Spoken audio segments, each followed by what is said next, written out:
Very good morning, ladies and gentlemen. I am Kanchi Shah, and it gives me immense pleasure in welcoming you all to the Technology Driven Solutions for Modern Organizations Endpoints Unlocking Exponential Innovation webinar, brought to you by Dell Technologies, Intel, and Strategy. Ladies and gentlemen, as organizations navigate new hybrid work models and shifts in business priorities, IT needs are evolving to accommodate these changes. Recent research shows that the most successful companies will be those that proactively invest in their organization's technological agility, modernizing with purpose and intention to avoid reactionary band-aid decision making. The journey of modernization is ever evolving and no longer optional. It is needed for companies not only to survive, but to thrive and innovate. IT teams need a strategy which defines outcomes based on their business needs while keeping a people centric approach at the core. Dell Technologies, Intel, and Strategy are pleased to welcome you to the webinar themed around technology driven solutions for modern organizations, modernizing IT to enable new ways of work. Ladies and gentlemen, we request you to please address your questions to our speakers using the Q&A option on your screen. We would also request you to please fill out the feedback form towards the end of today's webinar proceedings. Please feel free to mention any suggestions or recommendations that you have. This will help us enhance the content, structure, and delivery of our conferences. Today in our midst, we have eminent IT, business, and technology leaders. And they're going to be joining us in a discussion with Mr. Arjun Vishwanathan, Chief Knowledge Officer, Strategy. Please join me as I welcome Mr. Mariar Patel, Group Chief Information Officer, Gina and Company. With him, I'd like to welcome Mr. Unmesh Deshpande. Over to you, Arjun.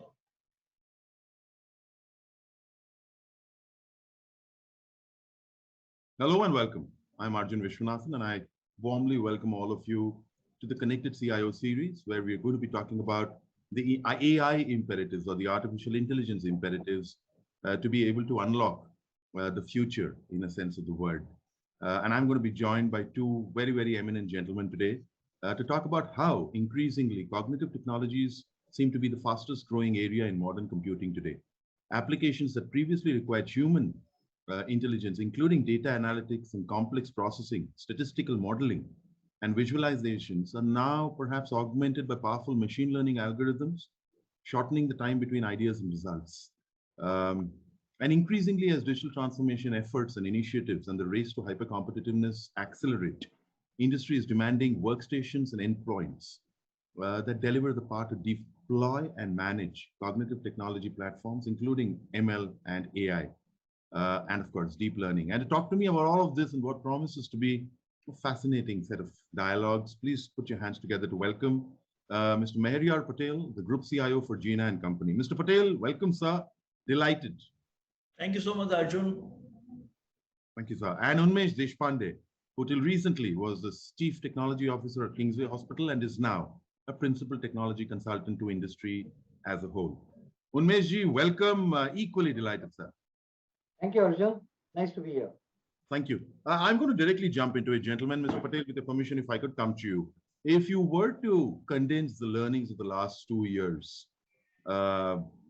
years which have fairly been traumatic at various levels, but have yet unlocked immense opportunities that we may not have been aware of or cognizant of, how do you see the role of modernization blossoming within industry today in terms of business modernization and specifically in the mid-market segment? Sure.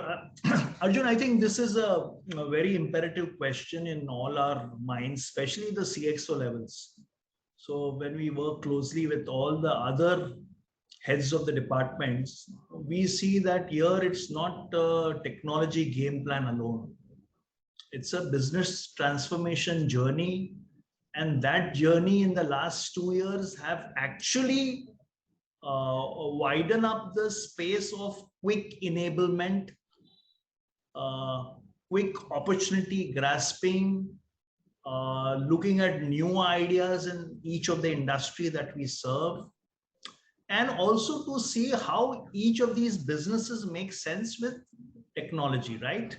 So that's where we see that you run the complete automated ERP environment in your own organizations. Number one, that thing that would be the base. And second thing is to you adopt all the latest in digital technologies, which you would clearly call it as AI, augmented reality, and big data, and a lot of other jargons, which people, Umesh would agree with me, is that we've been working in these layers of technology over a last decade and more. So only thing what changes is is what gets tagged today, as you see, and that runs the most. So having said that, what's happening, especially in my industry, if you look at it today, we see a lot of these new digital solutions coming in a very rampant manner. Here, I think we are talking about two perspective alone: how to see that there is less manual intervention in each of our processes. And I firmly believe that there should be a 3-click approach for everything. When I say 3-click is that if you go on an e-commerce platform, if you want to buy anything, it should be as that simple to do as a situation that should work in-house as well. So I feel that is something which is going to be very, very important in all our minds, to see that we be like the big A's of the world and the G's of the world. Now there is a very thin line in what's imperative to implement and what could be just a shadow over what you have implemented. And I feel that you should not go into a trap of saying that you have taken up technology because it is the best in the world. Take up a technology project which could be looking at a transformation within your company, and that could make a difference. Number one. Number two, you engaged with a startup or a player which could be talking to you in terms of business, not in technology alone. That is another part which has to be very, very careful. So I basically follow these clear 2 or 3 steps. One is the use case that you're trying to resolve. Of course. Into making that business sense apply to your industry. And what is the end result for it?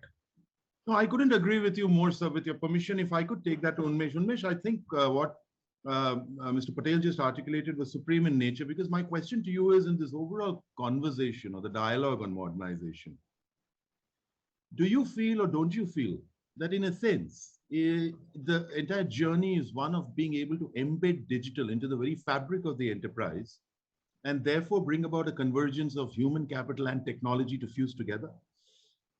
Yeah, that's pretty much true. But see, as Mr. Patel mentioned, that past 2 years, 2.5 years, they have been really trying for all the IT architects and visionary to keep the things going on.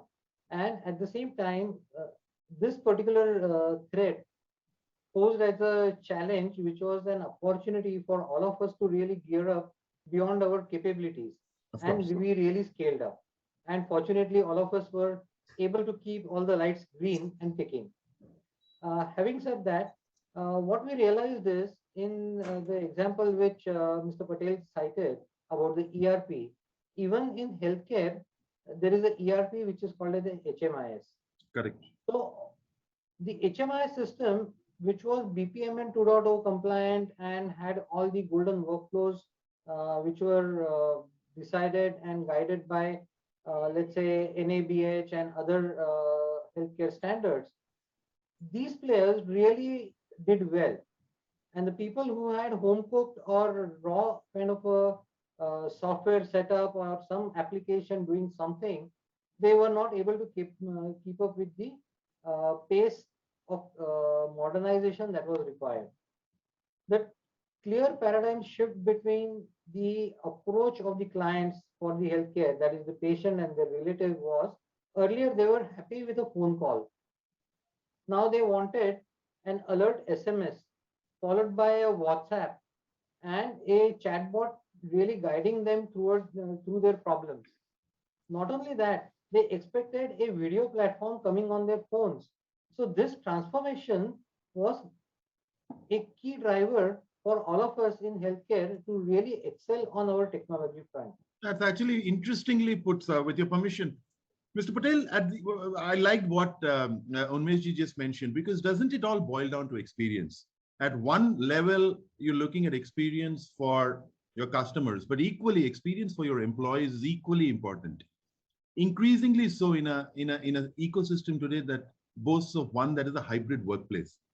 In that sense, Mr. Patel, do you feel that the endpoint device that a remotely located employee or a contract staff is allocated, and his or her ability to work with it in a seamless fashion, would go a long way in driving employee experience, which is equally important to customer experience or anything else?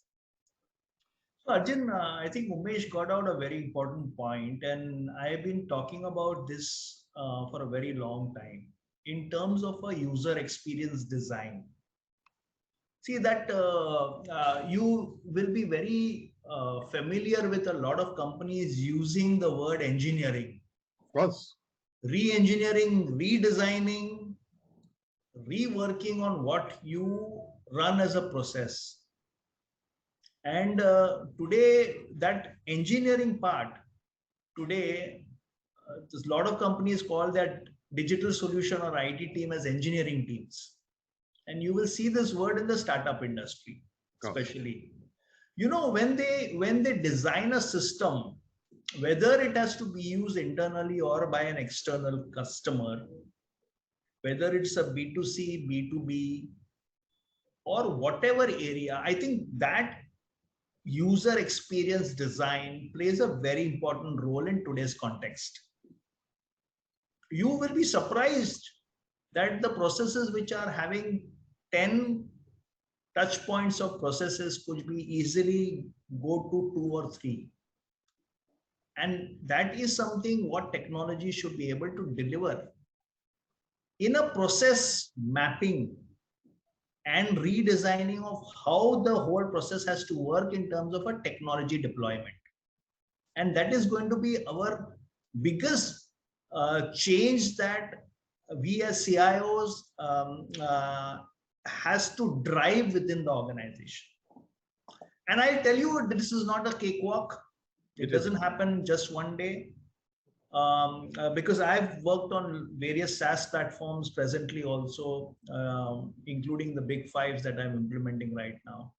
So the point here is very clear that each of them has their base system so robust, but it still allows you to do a lot of scripting, tweaking, development over that base area, so that the base area does not change.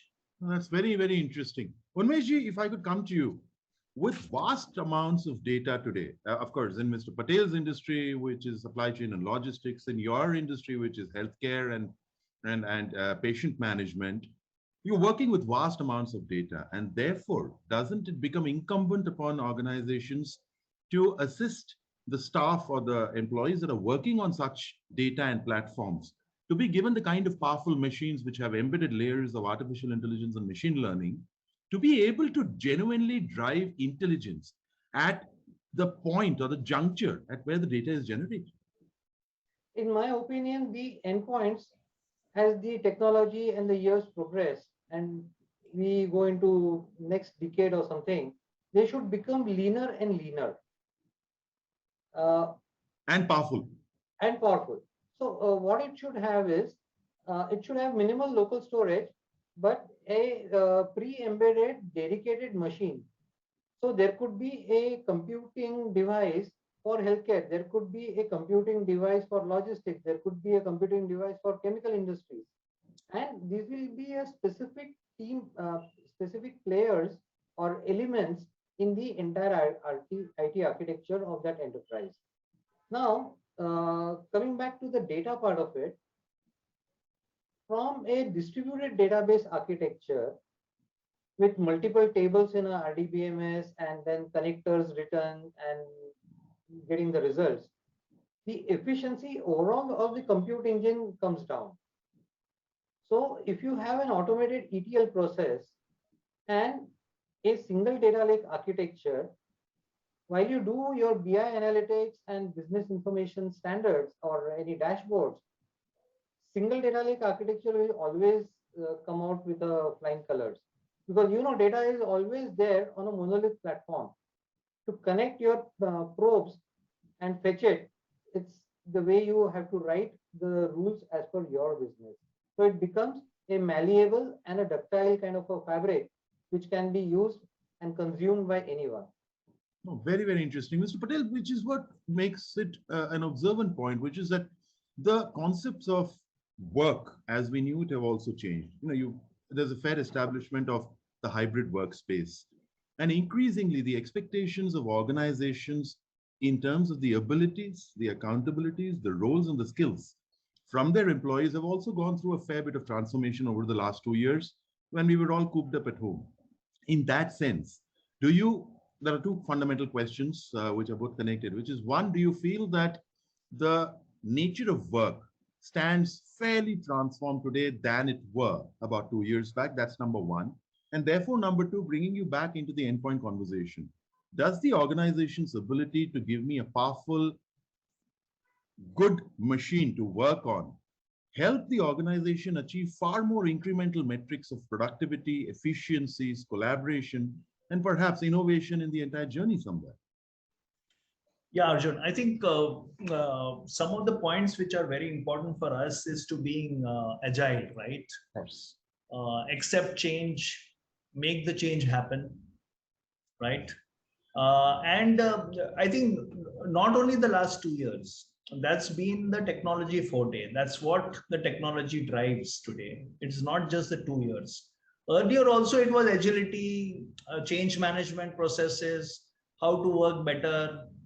But now it is becoming very, very, very important that the endpoints have to be giving that power to the users. Of course, of course. And I feel it is not only the speed, it is also the applications that he uses, the way he uses, and according to the department and the level he works in, then his duties are adjusted to the situation that he needs to perform as his best, right? Whether he operates from office or home. So we have done the transformational change and we have said that we will follow a mobile approach from wherever he works. Now, mobility is a situation where you can say that desktops have to be replaced by laptops. Indeed. More better mobile devices, more connected environment. I think that goes for your endpoints. The other point which you asked, Arjun, I missed out the first question. What was that? Which is, do you feel that roles and responsibilities and skills today stand radically transformed from where they were 2 years back? Because Arjun Vishwanathan, as an independent employee, is perhaps expected to deliver far more than what is stated in a contract or a document. Yeah, I think working smart, and that working smart happens only through the applications that you provide. Absolutely. Right? I think the Excels help you look at computing and providing you the right relation to data, but the applications that you provide are going to be the game changers. Oh, indeed, so. The more smarter they are in terms of a work situation will be more helpful for the company in a longer period of time.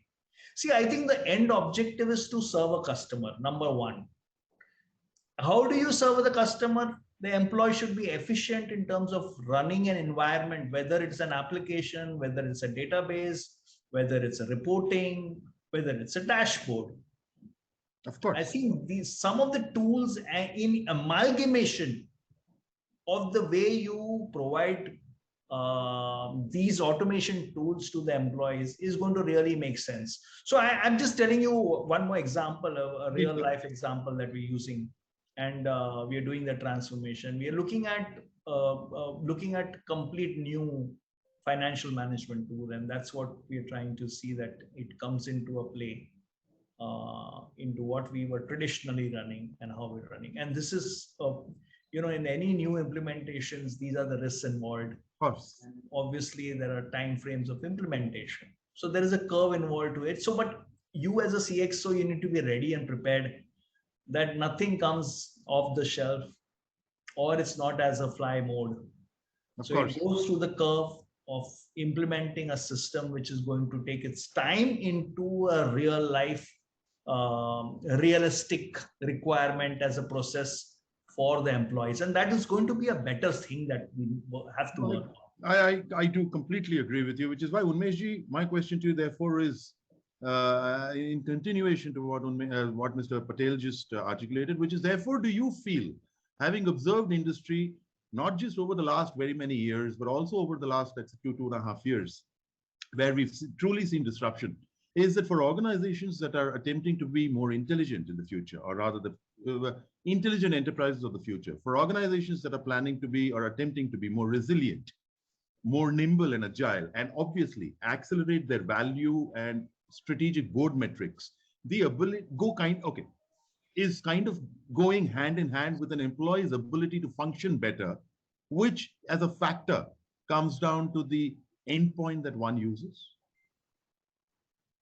Uh, Actually, this cannot be answered directly. There are I so realize many. that. Yeah, but it's a complex stuff. What I feel is maybe a radical thought. How about gamifying the complete application which are used by employees? These days, employees are more friendly on things like WhatsApp and smileys and Of stuff course. like that. So if you gamify your applications, the employee is more attached to it. There is a lot of traction between his work and his passion, his will to work. And if all these things are properly aligned, I think the results will be much better. And this gamification will result into a positive use of the systems and processes which are governed by the IT enterprise in any organization. True. No, that's actually interesting because I do come to now, Mr. Patel, one particularly important aspect of this entire journey. And you spoke about modernization. You spoke about how the device and, of course, the smarter the platforms or the softwares that are on it enable employees to do that much more. My question to you also is, do you feel that organizations today, that's number one, have moved beyond the traditional logic of allocating laptops or workstations or devices to their employees, and have moved to a more logical, evolved approach or a thought process where roles and responsibilities and the activities that an employee will perform will govern what device I get to work on and what device I get to work with?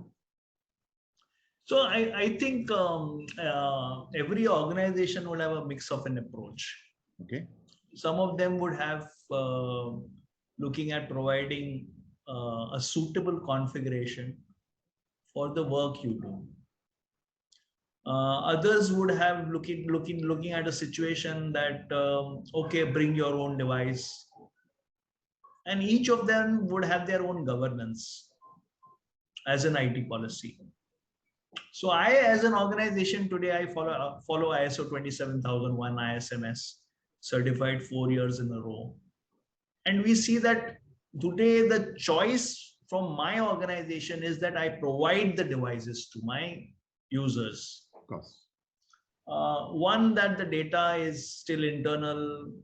Basically, it's the working and the principle involves that we provide a device to them. We also have certain policies governed to that situation. But I've seen organizations worked earlier where they said, okay, I'll pay you X amount, and then probably you get your own devices suited. And he would say, I would put 10,000 more and I will get a more. I'll get a better. On that particular point, Mr. Patel, if I could just interject and ask you a question, how then should organizations balance the beauty of technology in terms of the endpoints and as powerful as they are, as well as the concepts of fiscal prudence?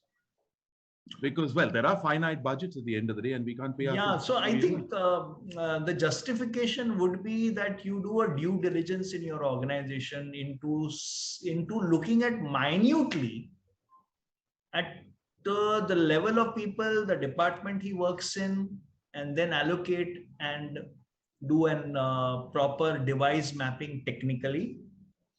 The second point is that if I say I want to do a BOYD, I mean, bring your own device and then BYOD and then, govern that accordingly, then he will have to look at an MDM installed on it so that there is no compromise of any data. But as you know, there are a lot of quicksands in each of the technologies and people take advantages, which probably IT is sometimes is not able to take care of it. Which I completely couldn't agree. And thank you for bringing that up, because Unmesh, that is precisely what I want to bring to you. Mr. Patel just spoke about the risks, hidden risks involved, specifically in the kind of cyber threat landscape that we exist in as organizations. Therefore, my question to you is, powerful machines for the end user that are coupled very closely with AI and machine learning softwares in the underlying infrastructure layer, do they act as the first gatekeeper or the first sentinel against possible threat attacks? See, BYOD concept is still a concept. I don't think any organization has fully adopted to it I and realize. encouraged it. There are multiple ways that you can give a choice to employees who are working No, but remotely. even without the BYOD, if you were to supply as an organization, yes, the laptops, the devices. Correct. So if I were to empower my mobile users who are traveling, let's say there is a sales team, there is a project team, who will not be coming to the office as such and connecting to the corporate secured LAN. How do I solve the problem of people not copying the data, not compromising? As Mr. Patel said, that in spite of having MDM, there are one-up guys who can breach through that. We always that heard is about that why, one bad penny. yes. So that is why the data security and information breaches still happen in the world. The conceptual idea in my mind that comes firsthand is, why don't we look at a VDI and give a standard kind of a laptop or any mobile phone which is capable of connecting at 4G plus speeds to internet and access that VDI. So it's a virtual desktop interface infrastructure which can be governed by corporate and which can be closely monitored as if the employee is on-prem rather than on being site. So number one, the data stays within the VDI structure. No data can be flushed out. And the devices accessing that VDI, even if they are infected, they do not corrupt the information or they do not any compromise the data on the main store. So that could be one of the things. VDI will also bring mobility because the bandwidth required for VDI is less. Much lesser. Much lesser. Because actually data never travels over a VDI. What travels is your images and click responses. So with that, there is no data traveling over any unsecured or secured internet connection, which are there at multiple locations, or a public Wi-Fi hotspot which people may be using, or even a unsecured broadband connection at home. So that could be one of the things which comes to my mind. Now coming to AI and ML part, those AI and ML part could be profiled into every user's login depending upon that role that they play. So as soon as that employee logs in to that particular VDI instance or any other VDI instance, looking at the credentials, those scripts would be running in backend and providing him intuitive future actions or future doables or tasks, what he needs to complete. So it will be a scripted governance model which users will be experiencing, and they will not be lost. By that measure, then, Unmeshji, if I could ask you, as you peer into the future, and as you see an evolution of everything that we've traditionally known as the concept of work, the concept of success, the concept of acceleration within industry. What kind of a role do you see powerful endpoints and powerful devices playing in an organization's acceleration to a journey which is complex yet filled with immense opportunities? Yeah, I mean, we have to segregate and segment the type of employees within your organization. Not all people would require a powerful computing workstation, and there would be some users, maybe the CAD team, who are doing a lot of graphic designing and engineering, I mean, machine engineering, and they would not be suitable candidates for VDI because it will not work with the resolutions limitation. So, you need to categorize and segment the manpower or the employees, and based upon that, you assign is this, let's say, set of The, specific. the relevant or the contextual device. Exactly.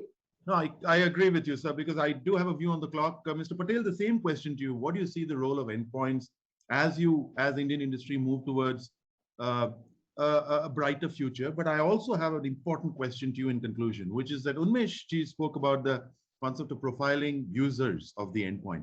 Would you rather do that, or do you see the future being able to profile the outcomes that an organization wants and then allocating the relevant device to the user? What do you See, see I think happening? the point here remains there is always a mixed approach, whether you want a very powerful device or you want a VDI sort of a device. You would want a company given laptop or you want to look at a BYOD. See, the challenge is not here. The challenge is to look at a system which will forewarn you, Of course, help you perform better on these devices. indeed. You cannot be saying that I will develop an AI which will work on only VDI platform. That will not do. So I think what is important is that AI can surely play a big role. And how will it happen? It will study for 15 days on your pattern of usage of your devices and then program you into doing a lot of things that will give you that automation that needs to be done. Not only that, it will play a role of a security also. See, I think most of the threats, if you look at it, are originating from your endpoints only. It is not coming from the server level or there, unless and until it is clicked on the server. Of course. Most of the clicks happen on the Endpoint. on the endpoints only. So I think that AI automation also should happen on the security area. Very interesting. And today, how much ever you want to do to protect your data, it's highly impossible to protect it completely. There is nothing There called will absolute always be protection. some loose points. There will always be some things which are left out. Because I'll tell you, security today, I have, when I list it down, I've got 60 things to do on security and 20 big products running on security. It's practically not possible that every organization would look at adopting those 20 tools. Not possible. So I think we need to look at something which is far more intelligent, far more intuitive, far more data driven into how you operate on your endpoints, and then tell you what needs to be done on your way of working and security put together. I couldn't agree more with both of you gentlemen. And much as this has been a fascinating conversation that I would have loved to continue, that's pretty much what we have time in this segment. And I do know that you've got schedules ahead. Mr. Patel, Unmesh ji, as always, a privilege listening to your very nuanced views. Personally, very delighted and very, very grateful, sir. Thank you, Thank you. Arjun ji. Thank Thank you, you, Arjun. Umesh ji. Thank you. Wish Thank you you all the so best. much.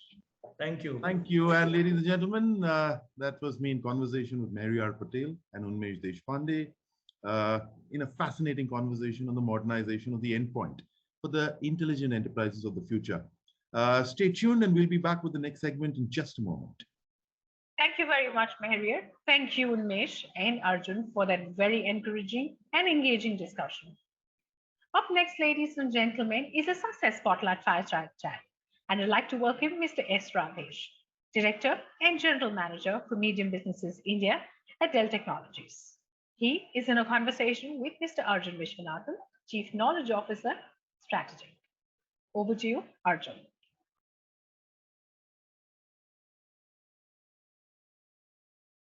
Hello and welcome back to one more segment of the Connected CIO, which talks about the AI imperatives and unlocking the future.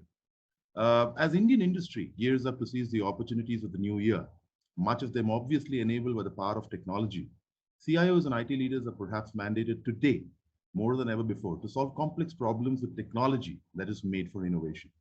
Across sectors and especially across segments, it seems to be amply clear that endpoint users are demanding more from their machines, not least of all, the ability to extract valuable insights from vast amounts of data. And to talk about this entire modernization journey in specifically the mid-market segment, please put your hands together to welcome a very, very eminent subject matter expert from industry, Radesh Shankar Narayanan, General Manager, Medium Business Segment, Dell Technologies. Radesh, welcome. Delighted. Thank you, Arjun. Thank you for a warm introduction. And I think, I'm looking forward to this, chat with you. And while the audience is, looking forward to an interesting session between us, I hope I cover some of the doubts or, clear some of the, thoughts in their mind about the mid-market segment that we absolutely. No, I couldn't agree with you more, Radesh, because we've got about 20 odd minutes and I intend to make the maximum of it.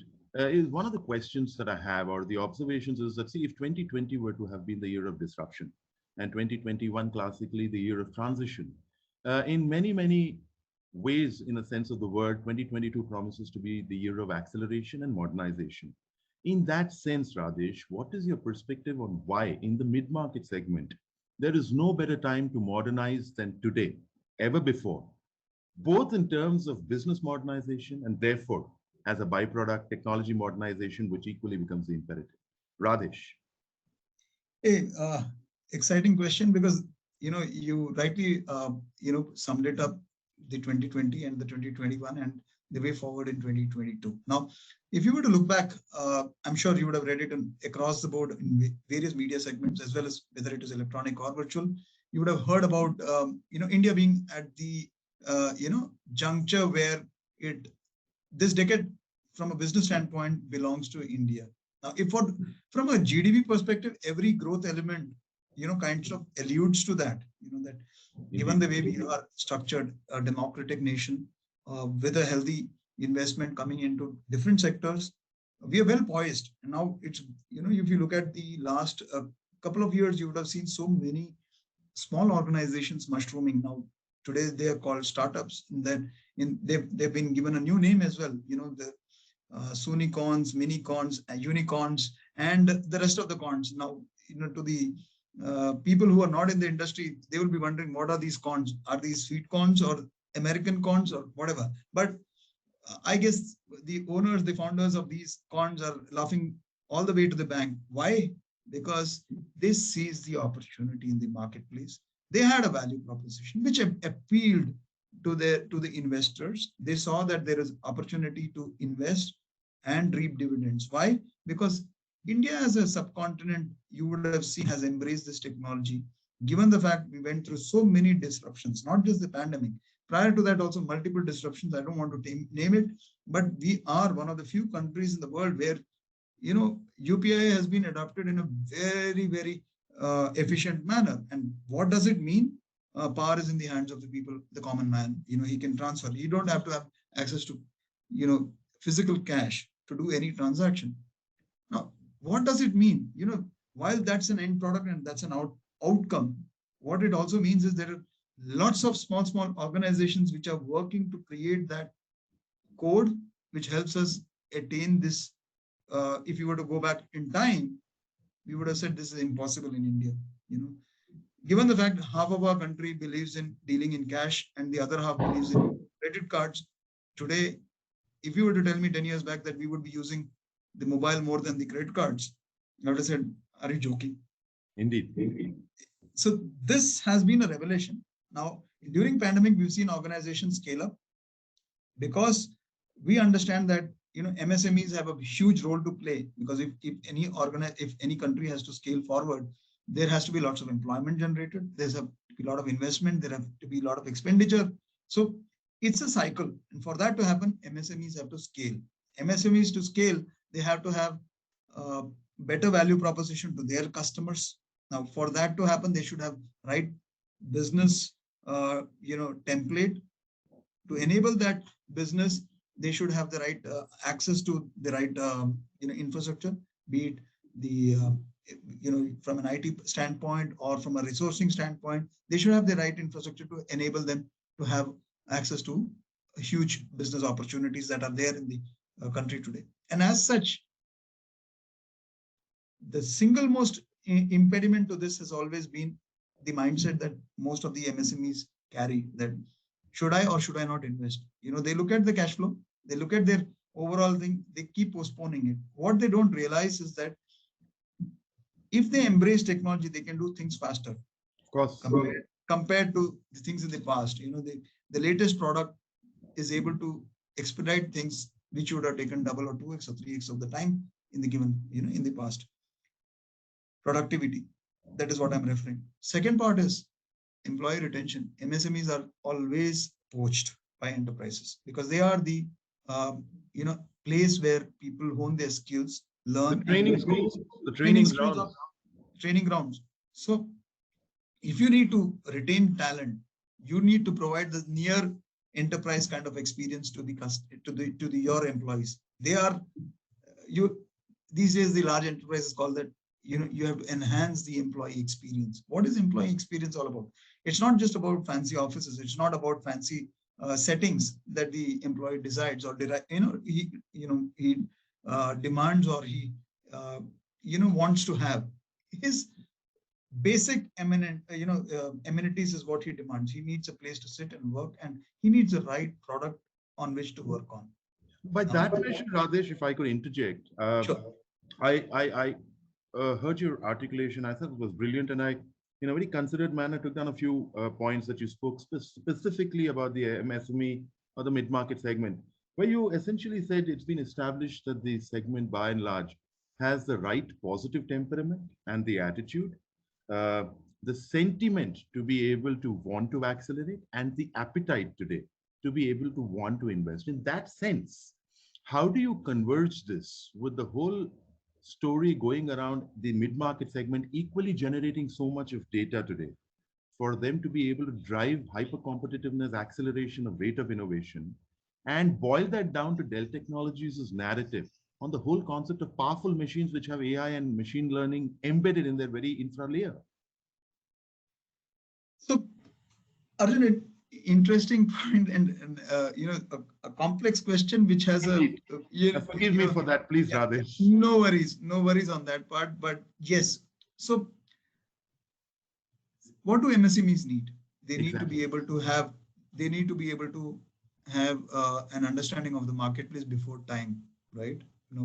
If they are able to get guidance from technology, they're that much more sharper, that much more tuned to the realities of the marketplace, and they're able to adapt and be agile in terms of that is what separates them from enterprises. Large enterprises is their ability, nimbleness, their ability to change thoughts or their GTM, the go to markets, or the approach to their customer set in a radical manner if required, if the situation demands.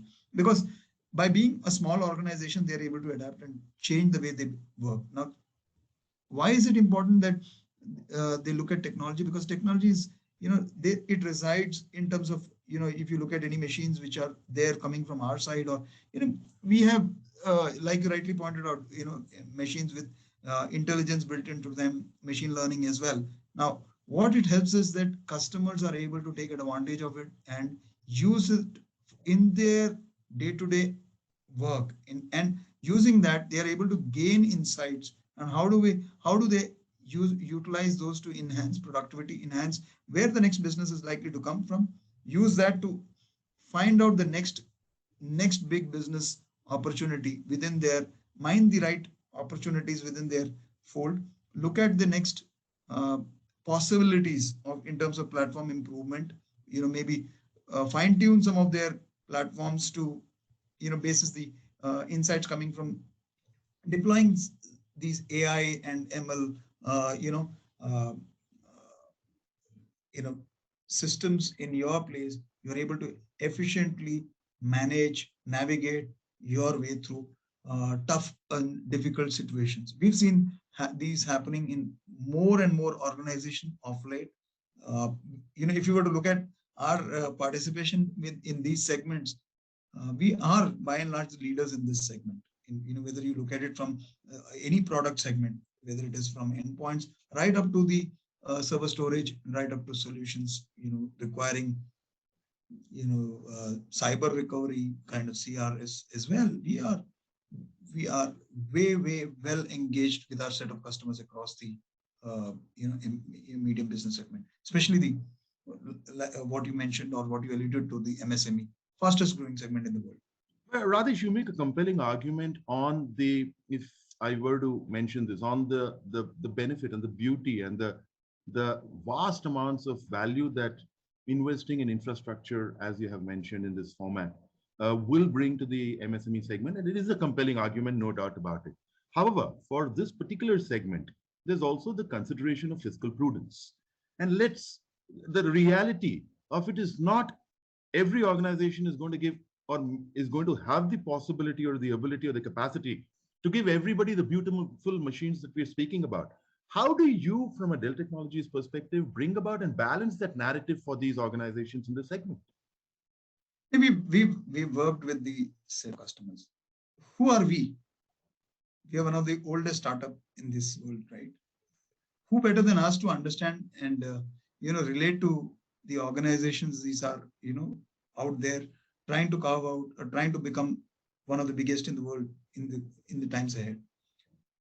We understand that they go through various cycles of fiscal challenges, right? What we have done is we've opened up opportunities for them to deal with us, whether direct or indirect, whether through directly with us. We are able to give them credit. We are able to, through the channel partners, we are able to give them, whether it is a distribution or a value added reseller, we are able to provide them the right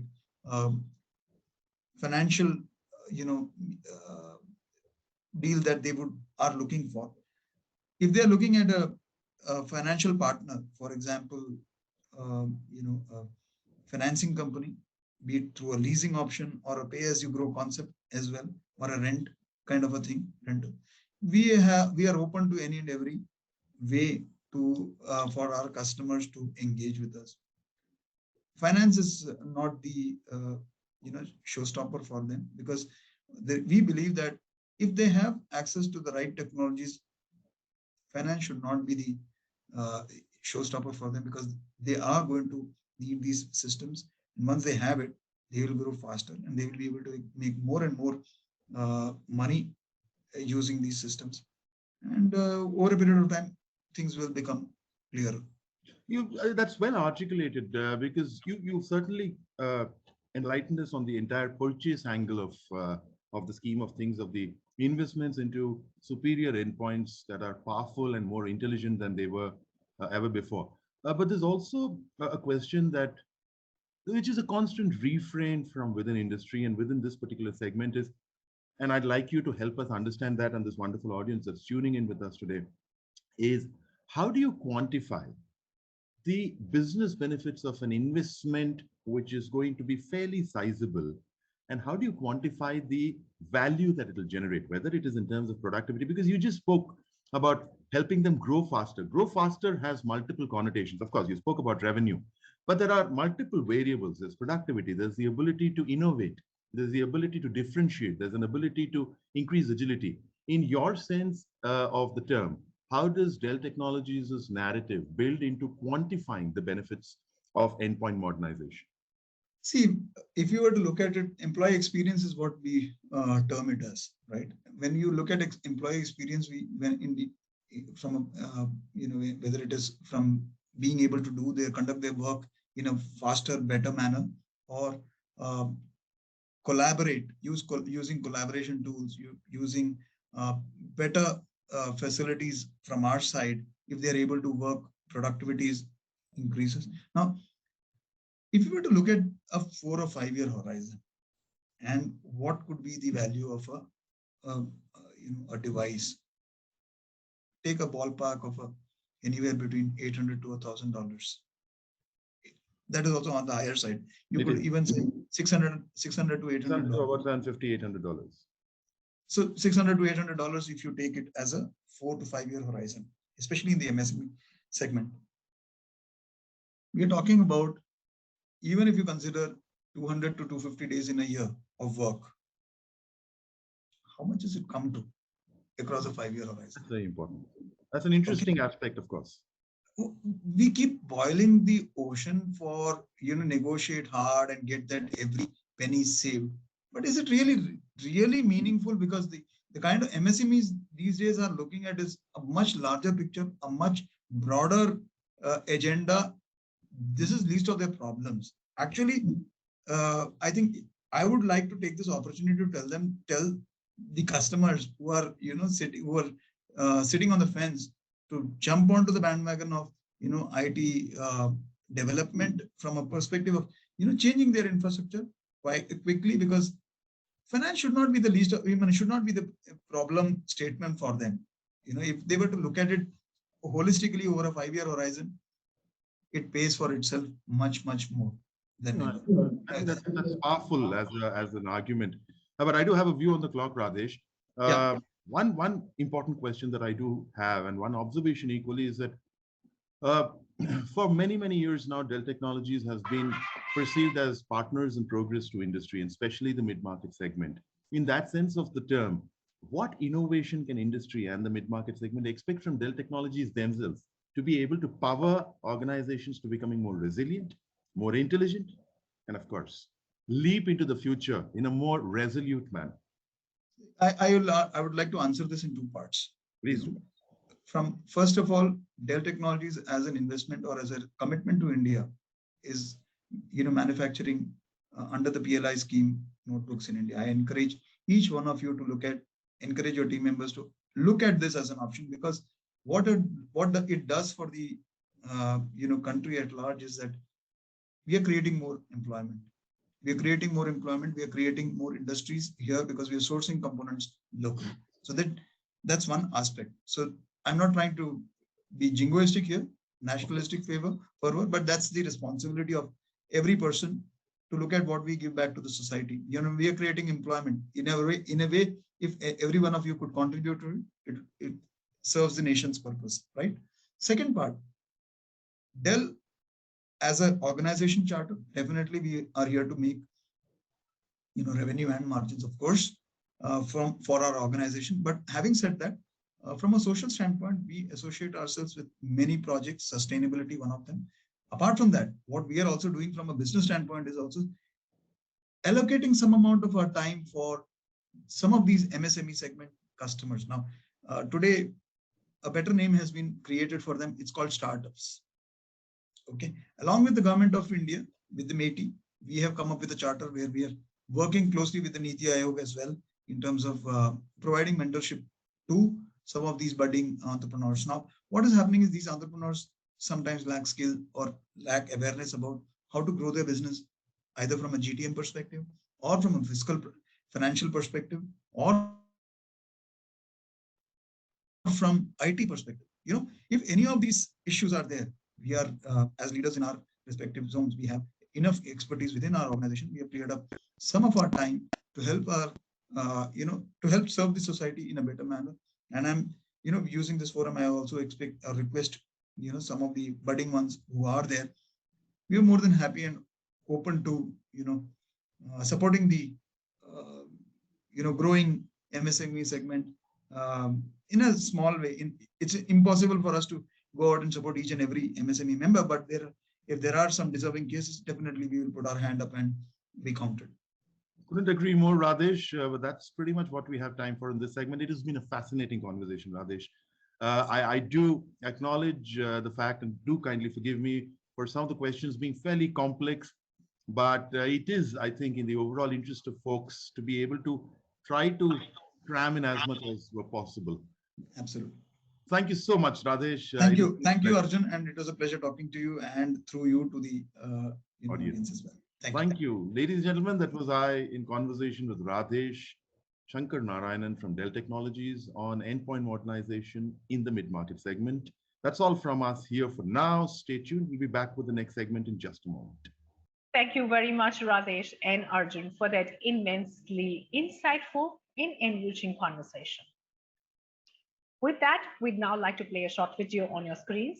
Ladies and gentlemen, this one is on how to choose the right device. Let's watch. Reimagining endpoints. The way in which organizations empower employees across the devices they use every day is changing rapidly. As companies focus on delivering consistent, unifying, secure, and transformative experiences for employees. To balance between scenarios such as hybrid and remote work, frontline workers, data privacy norms, and zero trust security, it's only fair to say that your endpoint is the new workplace. Here are a few guiding points towards reimagining endpoint ecosystem by choosing the right device. Number 1. Shortlist the most important range of features that your business uses regularly. Portability. Common applications to be used by most workers or executives. Battery life. Security features. Embedded AI ML capabilities. Processor clock speed. Storage capacity. And budget. 2. Mobility is a key consideration to allow a remote workforce to access files or data and work from anywhere and respond in a nimble fashion. 3. Speed and performance. The more CPU processing power available, the faster your computer or hardware device can work, allowing you to complete more complicated tasks and handle larger workloads. 4. Storage capacity. Storage and memory describe the amount of information that a device can store for you to access and use. And number 5. Budget is an important consideration for any business. But don't just hunt for the lowest price. First, evaluate the needs listed above, then opt for the best value within that set of qualifications. Be sure to do your research and buy from a reputable brand with great product innovation and warranty or after-sales support, so your investment is protected.